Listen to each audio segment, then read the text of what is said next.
प्यारे बच्चों, आज हम मैथ का चैप्टर नंबर 4 क्वाड्रेटिक इक्वेशन द्विघात समीकरण करेंगे। जो संख्या ax² plus bx plus c बराबर 0 के रूप में हो उसे द्विघात समीकरण कहते हैं। हमने दूसरे चैप्टर में भी इसके फैक्टर करे। कई बार क्या होता है कि रकम ज़्यादा बड़ी होने के कारण हम इसके गुणनखंड नहीं बना सकते, तब हम ये वाला फार्मूला यूज़ करते हैं x = -b plus minus under D बटा 2a। तो कई बार d की जगह b² - 4ac भी लिखा होता है। इफ केस 1 जब d ग्रेटर देन 0 है तो b² - 4ac ग्रेटर देन, तो टू डिस्टिंक्ट रियल रूट्स होंगे, यानी कि वास्तविक मूल, जब आंसर आपका प्लस में आ जाए। सेम ऐसे जब d बराबर 0 आ जाए तो दो इक्वल रूट्स मतलब मूल बराबर होंगे। इसी तरह d इज लेस देन 0 तो b² - 4ac is less than 0, तो उसके नो रियल रूट, तो उसके कोई भी वास्तविक मूल नहीं होंगे। किसी को मैथ में कोई दिक्कत हो रही हो या समझ नहीं आ रहा तो मैसेज कर सकता है, कमेंट कर सकता है कौन सा चैप्टर कौन सा क्वेश्चन उसने समझना है। तो अभी हमारे पास 4.2 के वेरी इंपॉर्टेंट क्वेश्चन जो हमें एग्ज़ाम में भी मदद करते हैं और एग्ज़ाम में भी आते हैं, सबसे पहले वो ही करेंगे। जैसे सबसे पहले है क्वेश्चन नंबर फर्स्ट का फर्स्ट पार्ट कि x² - 3x - 10 बराबर है 0। कहता है इसके मूल याद कीजिए। मूल याद करने के लिए हमने पिछले क्वेश्चन में भी किया था s -3 p, इसको हम s कहेंगे, इसको हम p कहेंगे, तो p बराबर है -10। तो अब हमने दो फैक्टर ढूंढने हैं जो -3 और -10 आ जाए। जैसे -5 और 2, इन दोनों को जमा करेंगे तो -3 आ जाएगा, जब इन दोनों को गुणा करेंगे तो -10 आ जाएगा। जमा करेंगे तो -3, दोनों को गुणा करेंगे तो -10, तो इसको लिख देंगे x² क्या आया -5x प्लस 2x - 10 बराबर है 0। तो हम दोनों में से कॉमन रख लेंगे x -5 बच गया, इधर से 2 को रख लेंगे तो x - 5 बन गया बराबर है 0। अब इन दोनों में से x - 5 को बाहर निकाल लिया तो अंदर क्या बन गया x + 2 बराबर है 0। तो x - 5 बराबर 0, x + 2 बराबर है 0। x बराबर आ गया 5, x बराबर आ गया -2। ये हमने फैक्टर दूसरे चैप्टर में भी किए थे, तो आपको ये फैक्टर करने आने चाहिए। इसी प्रकार हमारा क्वेश्चन नंबर सेकंड पार्ट इसी का, उसमें देखते हैं हम कैसे करेंगे और हमें करने का तरीका पता होना चाहिए, क्योंकि ये जो हमारे पास गुणनखंड है या 2 या 3 नंबर में आ जाते हैं। पहला क्वेश्चन वेरी इंपॉर्टेंट था, दूसरा भी, इसका सेकंड पार्ट भी इंपॉर्टेंट है फर्स्ट का। इसमें हमारे पास है 2x² प्लस x - 6 बराबर है 0। वही काम करना है जो हमने पहले क्वेश्चन में किया था। s जिसके आगे कुछ नहीं है 1 p, इन दोनों को गुणा करके आता है 2 गुणा -6 तो -12।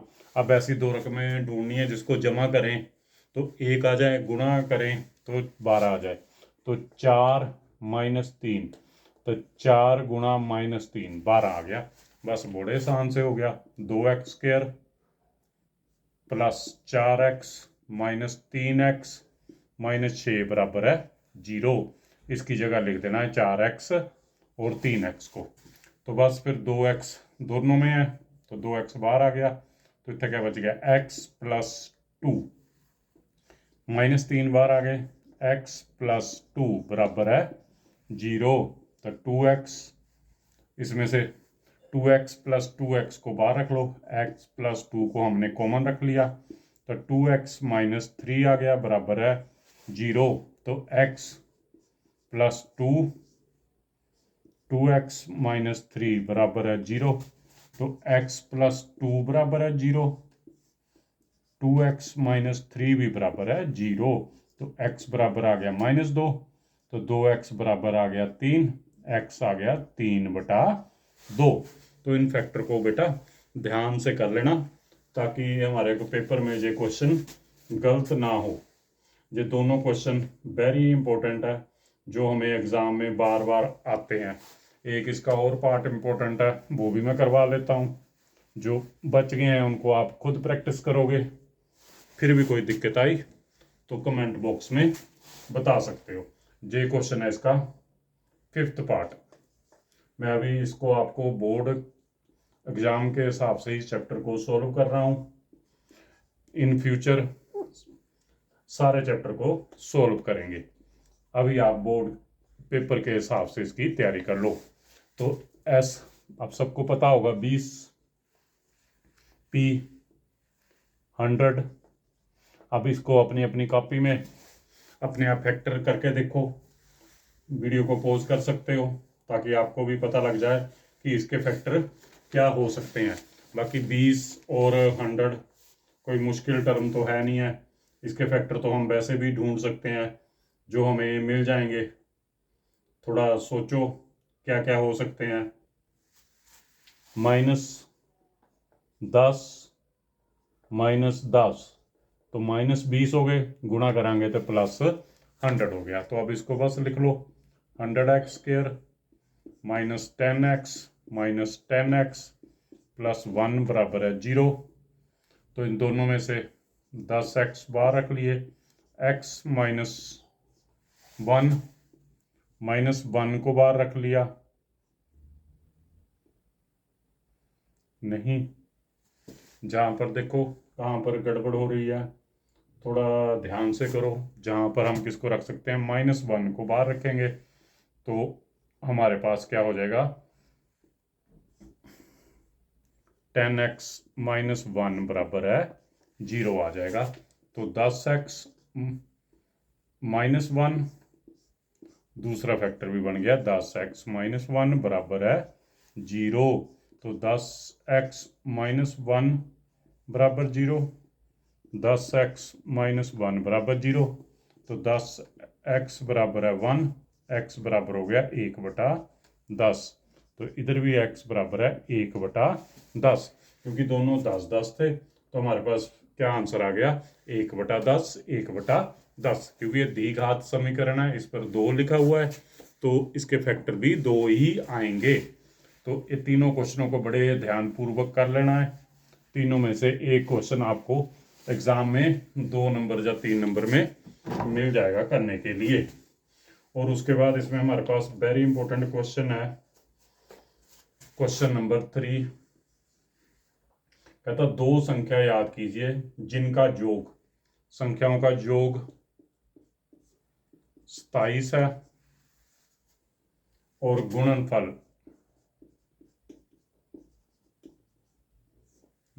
हमारे पास 182 दिया हुआ है। तो कहता 2 संख्या याद कीजिए जिनका योग 27 है, गुणनफल 182 है। तो हम सबसे पहले मान लेते हैं पहली संख्या x, हमने मान लिया, माना। दूसरी संख्या, अब देखो दूसरी संख्या क्या होगी, क्योंकि 2 संख्याओं का योग 27 है। पहली x दूसरी y, तो x + y बराबर है 27। तो y दूसरी संख्या कितनी होगी 27 - x।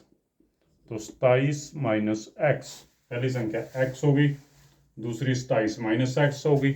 फिर कहता दोनों का ये तो योग हो गया, पहली संख्या दूसरी संख्या आ गई, योग इनका 27 था।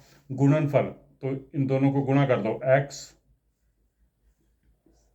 27 - x, दोनों का गुणनफल कहता कितना होता है 182। हमारे पास दिया हुआ था गुणनफल कितना है 182। तो दोनों संख्याओं को गुणा किया तो किसके बराबर हो गई 182। अब ब्रैकेट खोल लो, 70 - x² = 182।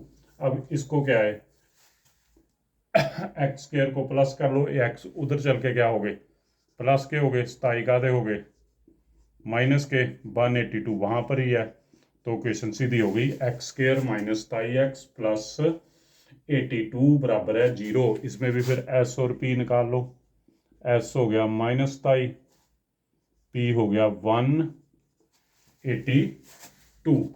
अब इन दोनों के हमने फैक्टर ढूंढने हैं कि क्या क्या हो सकते हैं हमारे पास।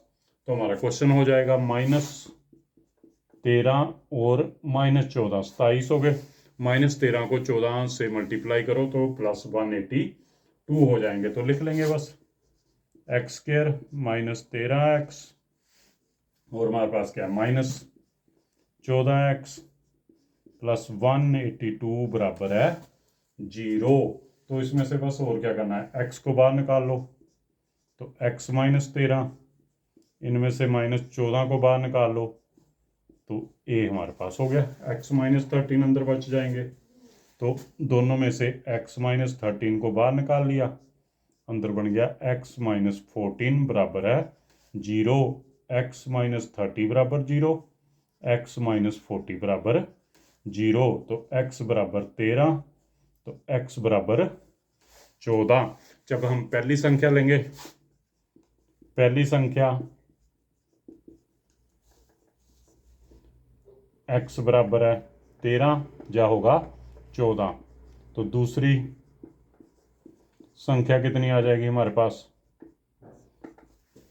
27 -13 14, जो 27 -14 कितनी आ जाएगी 13। तो इस प्रकार जो हमारे पास दोनों संख्या निकल गई। इस क्वेश्चन को एक बार फिर ध्यानपूर्वक देख लीजिए। इसमें कहता है दो संख्याओं का योग 27 है, गुणनफल 182 है। तो पहली संख्या x, दूसरी होगी 27 - x, दोनों का गुणनफल, दोनों को गुणा कर दिया 182, ब्रैकेट को ओपन कर लिया, फिर हमने इसके फैक्टर कर लिए, फिर हमारे पास पहली संख्या भी आ गई है और दूसरी संख्या भी आ गई है। इस क्वेश्चन को बड़े ध्यानपूर्वक कर लेना, जब पेपर में मिलेगा तो सीधा ही 5 नंबर का मिलेगा, तो आपके 5 नंबर पक्के हो जाएंगे।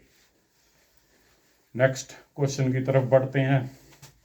वो भी क्वेश्चन हमारे पास बड़े ही काम का है, जो आपको पेपर में 5 नंबर दिलाएगा। तो उस क्वेश्चन को भी देखो। क्वेश्चन नंबर 4 कहता दो क्रमागत गणात्मक पूर्णांक याद कीजिए जिनके वर्गों का योग, अब दिया हुआ है वर्गों का योग कितना दिया हुआ है 365, दोनों के वर्गों का योग 365 है। तो कहता दो क्रमागत पूर्णांक याद कीजिए, क्रमागत मतलब लगातार, पहला लिख लो माना, पहला गणात्मक पूर्णांक x, दूसरा हमारे पास के अंदर क्रमागत मतलब साथ साथ, जब 15 आ गए तो ये कितना होगा 16, x जमा 1 हो गया। फिर प्रश्नानुसार अकॉर्डिंग टू क्वेश्चन क्या कहता हमारे घर,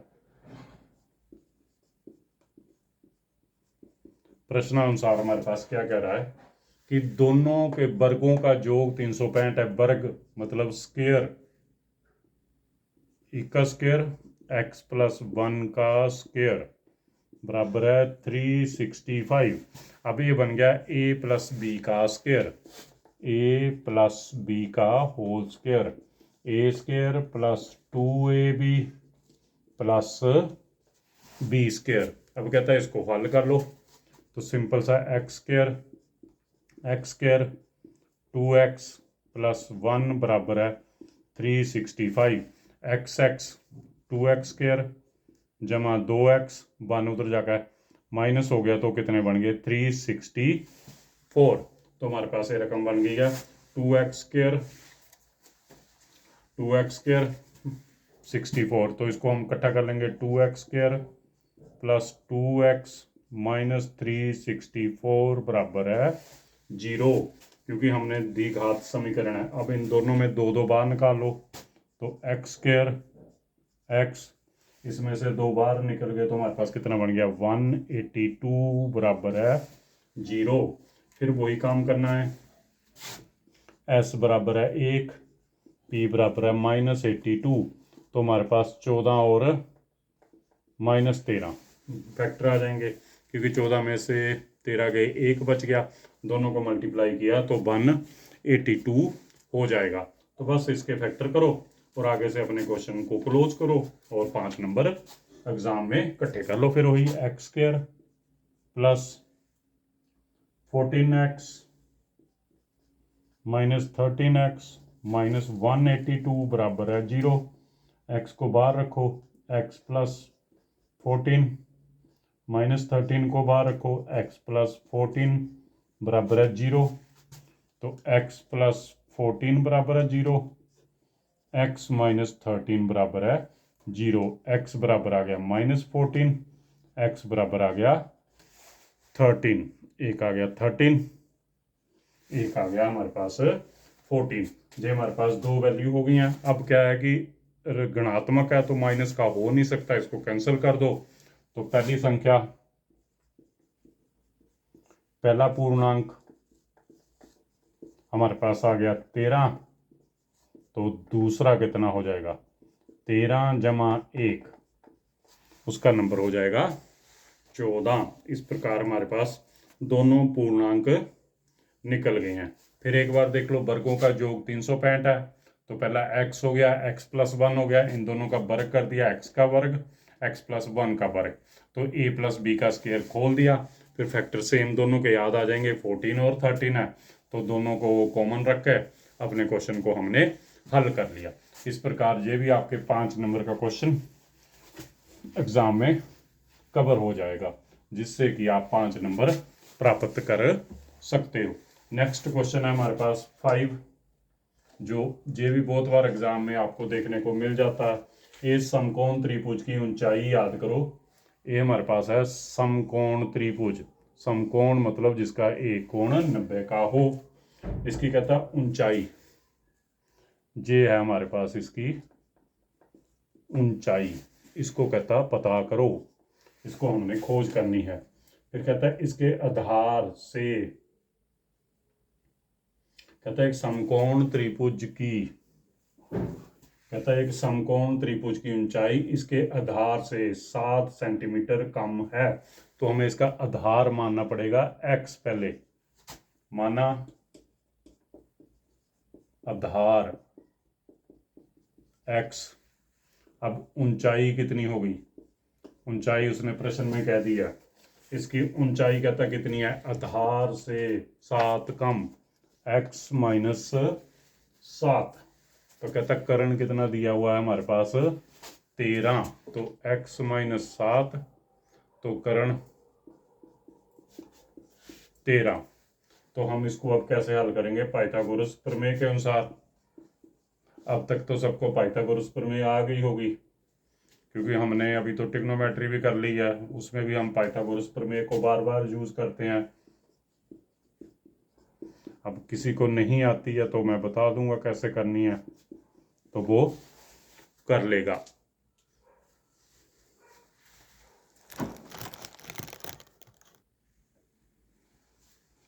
हाँ प्यारे बच्चों, अब हमारे पास पाइथागोरस प्रमेय के अनुसार, पाइथागोरस प्रमेय के बारे में मैं आपको दोबारा बता देता हूँ।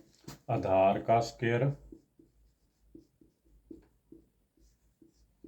प्लस लंब का स्क्वायर किसके बराबर होता है, सबसे बड़ी भुजा कर्ण के स्क्वायर के बराबर। आधार का स्क्वायर लंब का स्क्वायर बराबर है कर्ण का स्क्वायर। अब हम आधार कितना है x का स्क्वायर, लंब कितना है x माइनस 7 का स्क्वायर, कर्ण कितना है 13 का स्क्वायर। 13 का स्क्वायर 169, x का स्क्वायर ऐसे ही आ गया। ये अब हमारे पास बन गया x minus a minus b का square, a square minus 2ab plus b square. उसमें हमने प्लस का लगाया था, इसमें हम किसका सूत्र लगाएंगे, माइनस का लगाएंगे।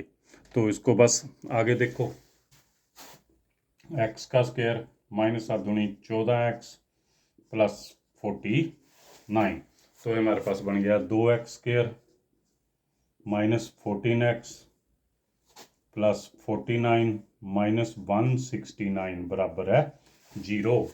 तो 2x² माइनस 14x, तो इन दोनों को माइनस कर दिया तो माइनस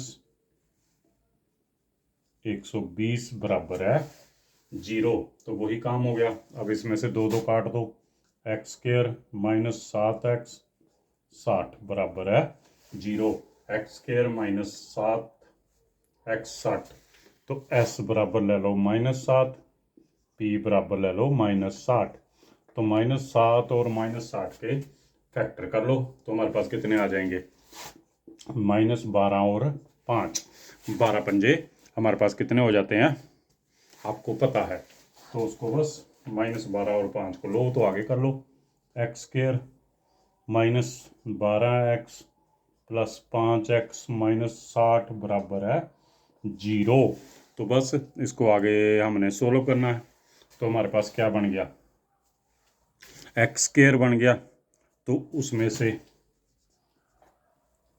कॉमन रख लिया x को, तो x -12, इसमें से 5 को बाहर रख लिया तो x -12 बराबर है 0। तो हमारे पास ये आ गया x -12 प्लस 5 x -12 बराबर है 0। तो क्या बन गया, x -12, तो उत्तर बन गया x प्लस 5 बराबर है 0। तो x -12 बराबर 0, x प्लस 5 बराबर 0, तो x बराबर आ गया -5, तो ए x बराबर आ गया 12। तो हमारे पास आधार कितना आ गया, 12। लंब कितना आ गया, लंब कितना हो गया 12 - 7 कितना हो गया 5। तो हमारे पास ए इसके हमारे पास दोनों भुजाएं निकल गई, एक आ गई है 5, दूसरी कितनी आ गई है 12। तो इस प्रकार हमने इसको हल कर लिया। एक बार फिर इसको ध्यान से देख लो कि x बराबर है 12 -5 हो नहीं सकते क्योंकि इसको हमने छोड़ दिया, तो आधार 12 ले लिया, तो लंब कितना आ गया हमारे पास 5 आ गया। तो सेंटीमीटर है तो साथ में सेंटीमीटर लगा के अपना आंसर हमने निकाल लिया। इसमें देखो बड़ा आसान सा तरीका है, कहता आधार हमने पता करना है, उसको x मान लिया, तो कहता लंब क्या है, आधार से 7 छोटा है, तो कर्ण 13 दिया हुआ है। तो पाइथागोरस प्रमेय लगाकर इसके स्क्वायर को खोलकर हमने इसके क्या कर लिए, गुणनखंड हमने इनके कर लिए। इस प्रकार जो हमारा क्वेश्चन हल हो गया। एक को एक बार ध्यान से देख लो, फिर भी किसी को कोई इसमें दिक्कत लग रही है तो पूछ सकता है कि इसको हमने कैसे हल करना है। तो जो हमारा बोर्ड में जो क्वेश्चन है बड़ी आसानी से निकल जाएगा और आपके 5 मार्क्स आ जाएंगे, क्योंकि यही हमारे पास क्वेश्चन ऐसे हैं जो हमारे पास बार बार बार बार हमारी एग्ज़ाम में 5 नंबर में आते रहते हैं। इस प्रकार इन तीनों क्वेश्चनों को बड़े ढंग से आप कर लोगे तो आपके बोर्ड में क्वेश्चन निकल जाएगा। तो बड़े प्रैक्टिस करनी है आपने, क्योंकि मैथ किस पर डिपेंड करता है, आपकी प्रैक्टिस पर भी। जितना अपने हाथों से ज़्यादा करोगे उतने आपके क्वेश्चन ज़्यादा निकलते जाएंगे। कुछ एक आधा क्वेश्चन मैं और बताता हूँ।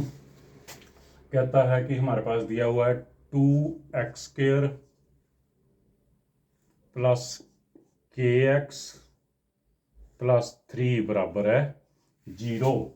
कहता k का मान याद करना, दो मूल क्या है बराबर है, दिया हुआ है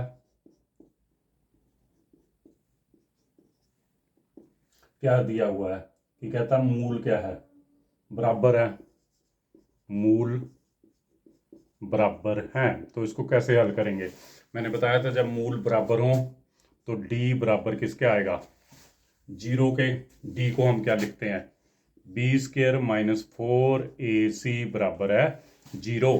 तो इस समीकरण में देखो a आपका कितना हो गया 2, b हो गया k, c कितना हो गया 3। तो बस अब इसकी वैल्यू भर दो, b k का स्क्वायर 4, a कितना हो गया 2, c कितना हो गया 3 बराबर है 0। तो k का स्क्वायर 4 दूनी 8, 8 8 दूनी 8 24, तो के स्क्वायर माइनस 24 बराबर है 0। तो के स्क्वायर किसके बराबर आ गया, 24 के आ गया। तो के को हम निकाल लेंगे, के बराबर है प्लस माइनस 2√6, इसका उत्तर आ गया। तो इस प्रकार जब हमारे पास क्वेश्चन दिया हो कि संख्या को द्विघात समीकरण को हल करो जिसके दोनों मूल क्या हों, बराबर हों, तो उसके लिए बस दोनों मूल बराबर के लिए d बराबर 0, बी स्क्वायर माइनस 4ac लगाकर d की हमने वैल्यू निकाल ली। इस प्रकार हमारा ये आंसर हो गया। तो ये भी कई बार क्वेश्चन ऐसा है कि हमें एग्जाम में देखने के लिए मिल जाता है। तो कई बार ऐसा भी क्वेश्चन दिया होता है कि 2x square minus 3x plus 5 बराबर 0। कहता द्विघात समीकरण के मूल याद करो। तो हम अब इसको दूसरे तरीके से करते हैं। इसमें a बराबर 2, b बराबर है -3, c बराबर है 5। जो दूसरा फार्मूला आपको बताया था आपको उससे भी हल करना आना चाहिए। तो बस इसमें क्या है, d लेंगे हम, d B square minus 4ac, तो कितना हो गया, b हमारे पास -3 का स्क्वायर -4, a बराबर है 2, c बराबर है 5, तो 9, b दूना 40, तो कितने आ गए 9 - 40 -31। तो a तो हो गया लेस देन, तो इसके क्या हो गए हमारे पास कोई वास्तविक मूल नहीं है, क्योंकि कोई वास्तविक मूल नहीं है, तो मतलब इसका कोई भी मूल वास्तविक नहीं है। सेम क्वेश्चन मैं इसका और करवाता हूं जिसमें मूल वास्तविक हो, उसको हल करना बताता हूं कैसे करते हैं। तो वो वाला क्वेश्चन भी एक ले लेते हैं। ये भी क्वेश्चन 2 नंबर का कई बार एग्जाम में मिल जाता है। जैसे 2x स्क्वायर -6x प्लस 3 बराबर है 0, a बराबर है 2, b बराबर है -6, c बराबर है 3। तो वही फार्मूला d बराबर है बी स्क्वायर माइनस 4ac, इसको याद कर लो। -6 का स्क्वायर -4 2 3, 6 का 36, कितने हो गए 12, 12 दूना 24। तो 36 में से 12 गए तो हमारे पास 12 ग्रेटर देन 0। अब जब ग्रेटर देन 0 है तो इसके क्या होंगे, वास्तविक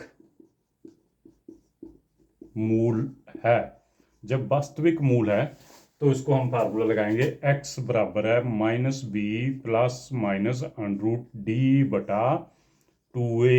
तो -b कितना है -6 प्लस माइनस √d अभी हमने निकाला 12 बटा 2, a कितना है 2, तो 6 प्लस माइनस 12 बटा 4। अब हम 12 के गुणनखंड कर लेंगे तो हमारे पास आ जाएगा 6 प्लस माइनस 2 √3 बटा 4, 2 को बाहर रख लेंगे, 3 प्लस माइनस √3 बटा 4, 2 दूनी 4, 3 प्लस माइनस √3 बटा 2। जब हमारे पास ऐसे क्वेश्चन हो जो हमने पहले भी क्वेश्चन किए हैं, जब उसमें गुणनखंड ना करने आ रहे हों, तो ये डिस्क्रिमिनेंट लाकर इसको हम क्वेश्चन को हल कर सकते हैं। इस प्रकार ये भी क्वेश्चन हमारा हल हो जाएगा। वेरी इजी वे है क्वेश्चन को हल करने का। जब हमारे पास गुणनखंड ना निकले तो क्वेश्चन को हम इसी तरह भी हल कर सकते हैं। कई बार बिल्कुल आसान सा क्वेश्चन पूछ लेते हैं कि बताना है कि जो रकम दी हुई है वो द्विघात समीकरण है या नहीं। उसके लिए मैं आपको बताता हूँ। मैंने बताया था जिसमें एक्स स्क्वायर हो वो द्विघात समीकरण होती है, जिसमें एक्स स्क्वायर नहीं है वो द्विघात समीकरण नहीं है। जैसे पहला क्वेश्चन है x प्लस 1 का स्क्वायर 4.1 बराबर है 2x माइनस 3।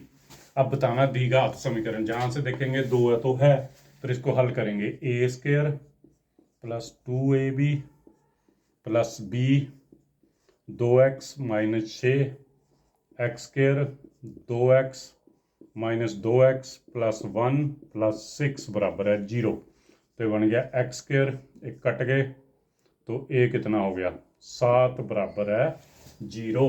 तो एक्स स्क्र बराबर 7, तो ये क्या होगी हमारे पास द्विघात समीकरण होती है x square plus b x plus c बराबर है 0। तो हम इसको ऐसे भी लिख सकते हैं x square plus 0x plus 7 बराबर है 0।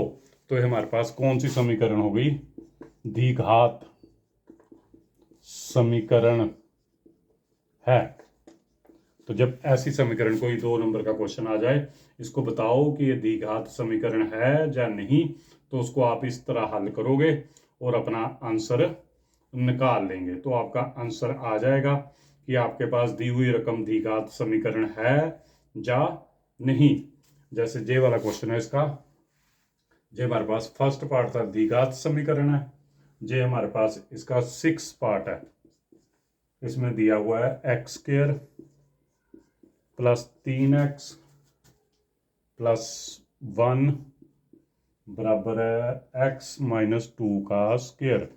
तो ये तो ऐसे ही आ गया x square plus 3x plus 1। तो इसको सोल्व कर लो, एक्स स्क्र माइनस 2 दूनी 4x प्लस 4। तो एक्स स्क्र से एक्स स्क्र कट गया, तो 3x जे इधर आके प्लस के हो गए 4x, तो 4 में से 1 चला गया, तो 7x बराबर है 3। जिसको हम लिख सकते हैं 7x माइनस 3 बराबर है 0।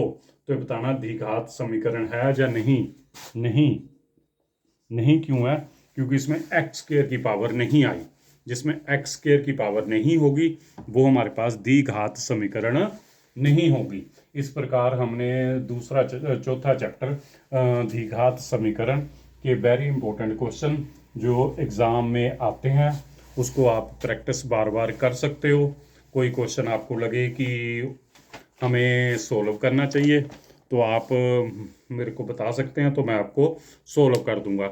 जब वीडियो अच्छा लगे तो जैसे मैंने आपकी हेल्प की है, आप अपने दोस्त मित्रों की भी मदद करते रहें, उनके साथ इसको शेयर ज़रूर करें ताकि उनको भी मैथ आसान लगे कि मैथ बड़ा इजी है, ताकि वो भी करते रहें।